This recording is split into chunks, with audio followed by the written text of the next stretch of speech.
Videos work like photos in Canva, so you can use them in a photo frame as well. So to add a video in a photo frame, I'm going to go to Elements right over here.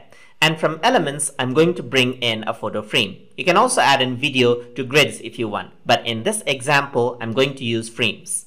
So I'm going to click on See All right over here. And then I'm going to bring in this image that is a photo frame of this phone right here. So now I'm going to go to videos right over here, and then I'm going to drag the video onto the phone right over here, and now you can see that the video starts playing inside the phone just like that.